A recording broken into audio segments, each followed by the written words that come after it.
మన ఆచారాలు, సంస్కృతి, సాంప్రదాయాలకు స్వాగతం. అందరూ ఎలా ఉన్నారు? నేనైతే చాలా బాగున్నాను. మీరు ఎలా ఉన్నారో కామెంట్ రూపంలో తెలియజేసండి. మరి వీడియో కోసం ఎదురు చూస్తున్నారా? వీడియోలోకి వచ్చేద్దామా? మరి ఒక సరికొత్త వీడియోతో మీ ముందుకు వచ్చేసాం. మరి అదేంటో తెలుసుకుందామా? అసుర సంధ్య వేళ మనం ఏదైనా అంటే అవి జరిగిపోతాయా? తదాస్తు దేవతలు ఎవరు? వారి రహస్యం ఏంటి? అసుర సంధ్య అంటే ఏమిటి? తథాస్తు దేవతలు నిజంగానే ఉన్నారా? పురాణాల్లో ఏం చెప్పారు? సైన్స్ ఏమంటుంది? జాగ్రత్తలు, పరిహారాలు తెలుసుకుందామా మరి?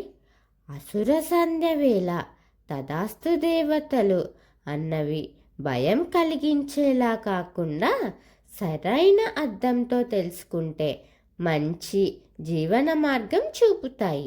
మరి అవేంటో తెలుసుకుందామా? అసుర సంధ్య అంటే ఏమిటి? అసుర సంధ్య అనేది సాధారణంగా సాయంత్రం సూర్యాస్తమయం సమయం సంధ్యకాలమును సూచిస్తుంది. ఉదయం దేవ సంధ్య, సాయంత్రం అసుర సంధ్య అని కొందరు పిలుస్తారు. ఈ సమయంలో వెలుతురు నుంచి చీకటికి మార్పు కలుగుతుంది. మనసు కొంచెం అస్థిరంగా ఉంటుంది. పిల్లలు ఎక్కువ బయట ఉండకూడదని పెద్దలు చెబుతారు. ఇది ఆధ్యాత్మికంగా కూడా శక్తుల మార్పు సమయం అని భావించారు. తదాస్తు దేవతలు ఎవరు? తదాస్తు అంటే అలా జరగని అని అర్థం.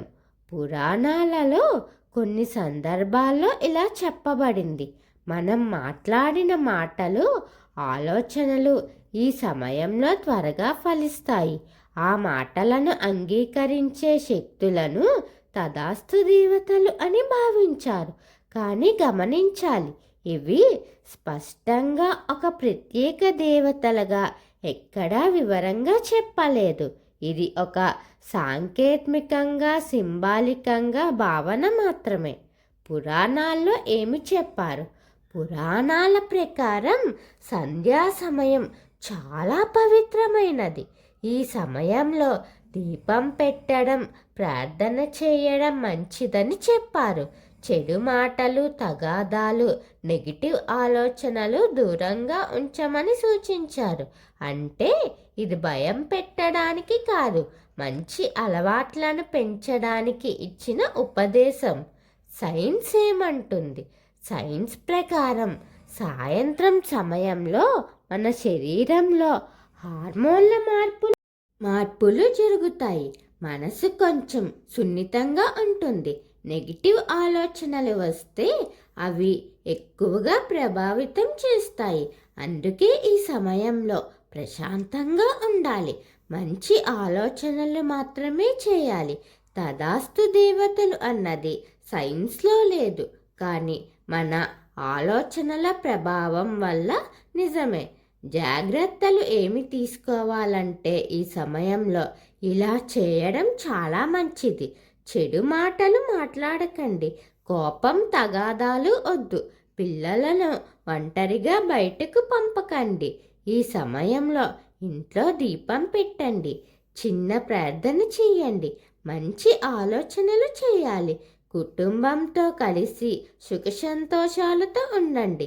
నిజం ఏమిటంటే తదాస్తు దేవతలు నిజంగా ఉన్నారా అని స్పష్టమైన ఆధారాలు లేవు. ఇది ఒక భావన, నమ్మకం మాత్రమే. కానీ మన మాటలు, మన ఆలోచనలు అందుకే పెద్దలు ఇలా చెప్పారు. భయపడాల్సిన అవసరం లేదు. అర్థం చేసుకోవలసిన విషయం ఏంటంటే సంధ్యా సమయం ప్రశాంతంగా, మంచిగా ఉండే మంచి మాటలు మాట్లాడితే మంచి జరుగుతుంది. ఒక మంచి కథ తెలుసుకున్నాం కదా. మరిన్ని పురాణ రహస్యాల కథల కోసం ఎదురు చూస్తూ ఉండండి. మన ఆచారాలు, సంస్కృతి, సాంప్రదాయాలు వీటి మీద మీకు ఆసక్తిగా ఉంటే నా ఛానల్ని సబ్స్క్రైబ్ చేసి అలాగే పక్కనే ఉన్న బెల్ ఐకాన్ క్లిక్ చేయండి. నా వీడియోస్ని మీరు ఆదరించి లైక్, షేర్, కామెంట్ చేయండి. ఓం శ్రీ మాత్రే నమః.